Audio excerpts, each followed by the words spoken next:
邓总理解的道，也是这件事你做不了主，不过我们2家公司合作，龙总若是办宴席，应该会请我们这些客户过来喝杯酒的，怎么说他也是龙氏集团的大客户了。龙拓笑笑没有说话，邓总知道他心里不爽，并没有在他的办公室坐太久，很快就走了，然后在龙氏集团随意参观了一下，邓总便回到办公大厦的顶楼，在贵宾室等着龙婷。龙婷忙完后过来见了他一面，又闲谈了10几分钟，邓总便告辞而去。龙婷说请他吃饭，他都婉拒了，说公司里还有很多事情等着他处理，他得回去了。邓总都这样说了，龙婷便没有再挽留。送走了邓总，又迎来了组里的几位长辈，包括了龙英明在内，来了8个老人家，他们这样组团来公司是很少见的。公司里的人看到8位老人家过来，都在猜测他们的来意。龙婷接到田秘书的内线电话告知后，沉声应着，请几位老人家进来。田秘书甜甜的应着，好。结束内线通话后，不到2分钟，田秘书就带着8位老人家进来，他招呼老人家们在沙发上坐下来。8个人坐得满满当当的，龙婷反而没有地方坐了。田秘书赶紧到外面去搬来了一张椅子。一位族老起身说道，家主坐我这里吧，我去坐那张椅子。虽然他们年纪大，辈分也大，但在族里还是以家主为尊的，他们都坐着，就不能让家主站着，就是有椅子了，那张椅子也不如他们坐的沙发舒服呀。八叔公你坐，我就坐这张椅子可以了，私底下大家不必那么拘谨。龙婷温和的道，让八叔公坐下来。他则在田秘书搬进来的椅子前坐下，初九很自然地站在他的身后。瞧见龙婷在办公室里都带着初九，龙英明的眼神闪烁几下，不得不说这个年轻人是真的很谨慎。也是龙婷，若不是谨慎，早就不知道死了多少回。田秘书扭身要进茶水间给几位老人家倒水，他转身之时竟然对初九说道，初九，你和我一起去倒水吧。初九站着不动，他是少爷的贴身保镖，在外面能指使他做事的只有少爷，这个姓田的小妞有什么资格叫他做事？招呼来客那是秘书的事，又不是他这个保镖的职责，保镖的职责就是保护好少爷。龙婷沉声说道，田秘书，这是你的工作范围，初九不是你的下属，也不是你的助手，你不能指使他干任何事。田秘书愣了一下，随即解释，总裁，我只是让初九小姐帮忙倒2杯水，并不是指使他做事，你叫他就是指使他做事，他的职责就是保护我。贴身保镖。龙婷强调了贴身保镖4个字。这个田秘书是龙拓的秘书龙婷，现在刚接管公司，暂时还没有腾出时间来换秘书，可能龙拓平时宠着这个年轻漂亮的秘书吧，以至于田秘书敢指使初九做事。他以为初九只是个保镖，可以随意指使吗？总裁，对不起，是我错了，我不该让初九小姐帮我做事。田秘书识时务，赶紧道歉。都说叶龙婷很宠她的贴身女保镖，今日一见，果真如此。田秘书心里对初九生出了羡慕嫉妒恨，羡慕初九能接近龙婷，嫉妒初九独得龙婷的信任，是唯一能接近龙婷的年轻女性，恨初九连这点小忙都不肯帮一下，害他被总裁批评了。要是初九肯帮忙，他一叫初九就跟着他进茶水间了，总裁哪里会说他啊？田秘书独自进了茶水间，清洗了9个水杯，然后倒了9杯温开水，再用个托盘端出去。一个人也能干的事儿，他刚才非要叫上初九，无非是见不得初九站在龙婷的身后，那个位置不知道有多少女孩子想的呢，却无人能取代初九。等田秘书给大家各倒了1杯水后，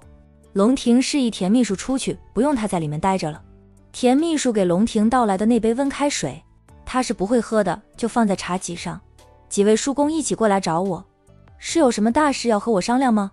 要是组里的事，可以等我下班了再说也不迟，或者打电话给我，在电话里说也是一样的。龙婷态度温和，没有家主的高高在上，在座的几人却知道这个年轻的家主狠得很。大家都看向龙英明，龙英明喝了半杯水，清了清嗓子说道，家主现在还没有住到宅子里去，大家想见家主都不方便，只好来公司了。我们也着手搬家的事了。肯定能在家主规定的时间内搬走的。家主若是急的话，也可以先住进别院里。别院虽然没有老宅子那么大，却很精致，景色也好，是园林式的宅子。龙英明提议，别院离得也不远，大家有事想找家主也方便很多。家主住的宅子，不管是主宅还是别院，都离族人不远，离得远的是他们自己的私宅。龙庭家里的私宅，在他父母家人都死后，就空着30年没有人住，没有人打理，显得破败荒芜。龙庭悄悄去看过几次自家的私宅，由于他没有公开身份，就不好出面打理自己曾经的家。现在他公开身份了，父母留下来的私产，他肯定要重新拿回来打理。他父母留下来的私产，怕是被族里的人瓜分干净，无妨他会一点一点摸清楚，只要是他家私产的，不管是谁拿了，他都会要回来，不能便宜了别人。大家有什么事可以打电话给我，跟我住不住在宅子里无关。明叔说吧，你们过来找我有事。龙庭摆明了就是要龙英明快点搬走，他好让人翻修一下老宅子，然后他带着初九住进去，等周阳过来了，也让周阳住进去热闹一点。否则宅子那么大，只有他和初九2个人，人气不足，过于安静。最好就将君家和战家的那些弟弟们都接过来，在龙家老宅子里度假，热闹热闹。那些家伙要是过来，哈哈，那是真的很热闹。龙英明和大家交换了一下眼神，又看了一下初九，扯出慈祥的笑，一副他很关心龙庭，是龙庭的长辈似的。家主，我们今天过来主要是有2件事。第一件事是家主接管了咱们家族，总要挑个好日子宴请亲朋好友以及商界名流们，这样是为了公开家主的合法性身份。咱们家族历代家主上任后都会这样请客的，家主也要有个章程才好。龙庭点点头说道，咱们家族既然有这个规矩，我自然也要按规矩来，不过也不着急，过段时间再说。几位叔公闲时可以先看几个好日子出来，到时候我挑一个日子用上就行。宴请亲戚朋友、商界名流有什么流程？麻烦明叔帮我整个章程出来，我参考参考吧。我刚接管，什么都不懂，也不熟悉，还得麻烦几位叔公一段时间呢。看时间也得召开记者招待会，我答应了媒体记者们，后续会召开记者招待会，回答大家的问题。龙英明还是一脸的慈笑，这是应该的，心里却恨得牙痒痒的。这些风光本该属于他的，可他到退下来时都没有机会享受到。他儿子也是被龙庭回来摘了桃子，麻烦明叔和几位叔公了。几个人连忙说道，不麻烦，这是他们身为长辈应该做的。家主年轻，他们是族里的老人了，理应出面指点家主。如果家主是从小在族里长大，从小就接触族里的事务，这些事就不用他们指点了，家主会比他们都懂。但龙庭不是在族里长大的，他回到 H 市的时间也就短短的几年，虽然他私底下摸索了几年，对龙氏家族大体上算是了解清楚了，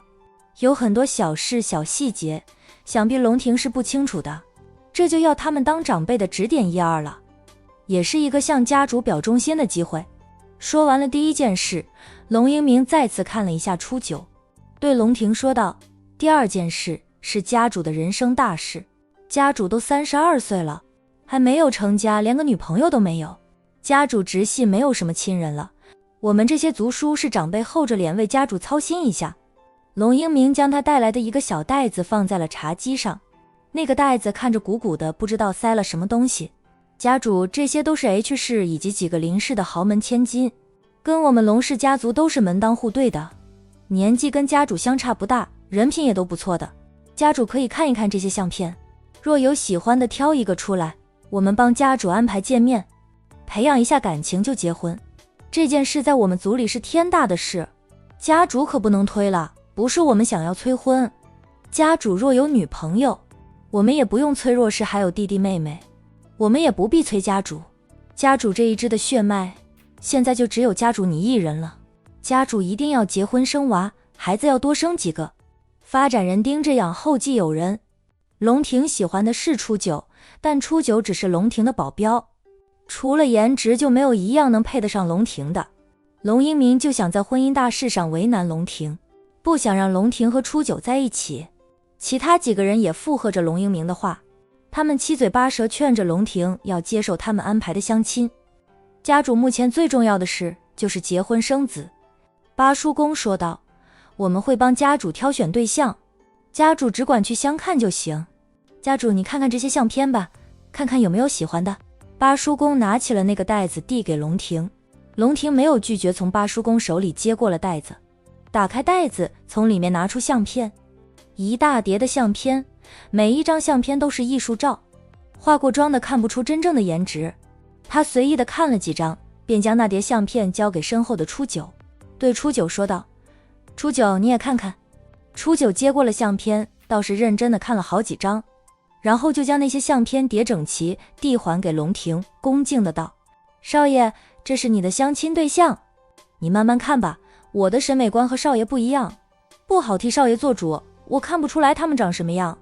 龙婷没有再看相片，只是将相片塞回袋子里，对几位老人家说道，这些女孩子拍的都是艺术照，个个都化了妆，看不出她们本来长什么样，只能说五官都齐全。几位叔公下次要给我看相片，麻烦提供他们的素颜照，只要化过妆的，哪怕是淡妆我都不看，还有不许用美颜相机那样拍出来的也不真实。几个人你看我，我看你的，最后还是龙英明开口，他说道，家主要是觉得看相片看不出个所以然来，那我们安排家主和他们见一面。这些女孩子都是豪门千金吧，都是千金小姐，最差的都是小家碧玉，肯定要配得起家主的呀，普通家庭的哪能安排给家主。龙婷说道，等到我们族里办宴会，宴请亲朋戚友、商界名流时，这些千金不是可以跟着家里人过来吗？叫他们当天全部素颜，我一次性看完，全部素颜，那些习惯了化妆才出门。翟千金小姐肯接受这个要求吗？他们给龙婷找的这些所谓千金小姐，其实家里都走下滑坡的了，历代家主娶的家主夫人都是豪门千金，无形中就给家主增添了助力。30年前，龙英明他们一伙人害死了家主一大家人，也没有放过家主的娘家人。龙婷舅家被整得很惨，早就破产家破人亡了，他们就是怕家主夫人的娘家人会追查真相，干脆就不一做二不休，连家主夫人的娘家都踹了。现在龙婷舅家好像还有一个表妹在挨去是吧？但是家破人亡了，死的死，进去的进去，逃走的逃走，进去的都是被人算计，被坑害，遭到了重判。他那个还留在 H 市的表妹现在在一家超市上班，一个月收入3-4千块钱，也嫁人了，嫁的老公家庭条件也是一般的。总之夫妻俩收入都不高，孩子却生了3个，日子就过得更加的紧巴巴。龙英明没有对龙婷舅家赶尽杀绝，还留着一个表妹在 H 市生活，但也掀不起风浪，主要是拿他表妹当诱饵。